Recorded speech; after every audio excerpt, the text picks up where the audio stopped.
ஃபேஸ்புக்கில் என்ன மாதிரி ஒருத்தவங்க காரி துப்பிக்கிட்டு இருக்காங்க.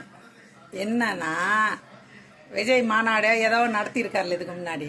அதில் வெடலை பசங்க, டீனேஜ் பசங்க சொல்லுவோம்ல, 18 வயசுக்கு முன்னாடி, அந்த டீனேஜ் பசங்க ஒரு பொண்ணு கூட செல்ஃபி எடுத்துக்கிறாங்க. டாயின்னு மொத்தமாக கும்பலாக நின்று எடுக்கிறாங்க.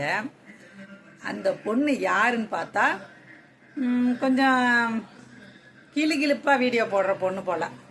சரிங்களா? அவங்க வந்திருக்குது நாட்டில் அடுத்த ஆட்சி வரணும், நம்ம என்னாச்சு தளபதியோட ஆட்சி வரணும் அப்படின்னு முயற்சி பண்ணுற பசங்க. அவங்க மனநிலை எப்படி இருக்கணும்? உறுதியாக இருக்கணும். பெண்ணா சேர்க்கக்கூடாது, பொண்ணா சேர்க்கக்கூடாது, மண்ணா சேர்க்கக்கூடாது. இந்த பசங்க என்னடானா விளையாட்டுத்தனமாக வந்து என்ஜாய் பண்ணிக்கிட்டு இருக்காங்க அந்த பொண்ணு கூட. அந்த அம்மா வந்து சத்தம் போடுறாங்க, என்ன இப்படிலாம் இருந்தால் இதெல்லாம் என்ன, எந்த மாதிரி இவங்க வாழ்க்கை இருக்கும் அப்படின்ற மாதிரி அவங்க கவலையோட பதிவு பண்ணியிருந்தாங்க. நான் கொஞ்சம் மாற்றி விஜயோட கட்டிப்பூடிடா அந்த பாட்டோட சேர்த்து ஒரு விஷயம் பேசி வச்சுருந்தேன். விஜயை புகழணும் போல இப்போல்லாம். அதாவது ஒரு செய்தி படித்தேன்.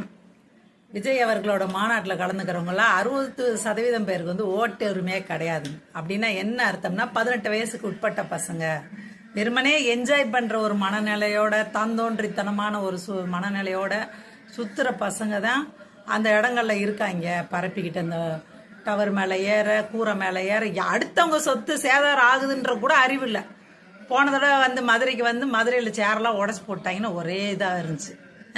இப்போ பாருங்க, அழுகுறாங்க அந்த மக்கள். கரூரில் அந்த கடைகள் வச்சுருக்காங்கல்ல, இப்படி ஓட்டெல்லாம் பிச்சு போட்டாங்க, கூரையை பிச்சு போட்டான்னு சொல்லி அவங்க ஒரு அழுகுறாங்க. அவங்களுக்கு யார் இழப்பீடு கொடுக்கறதுன்னு தெரியலை.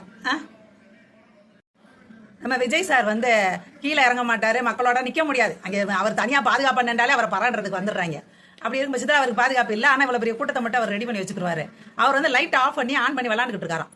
ஒரு கட்சி தலைவர் செய்கிற வேலையா? முதல்ல ஒரு சாதாரண மனுஷனுக்காவது இப்படி தோணுமா? எந்த மனுஷனாவது இந்த மாதிரி ஒரு வேலையை செஞ்சு யாராவது பார்த்துருக்கோமா?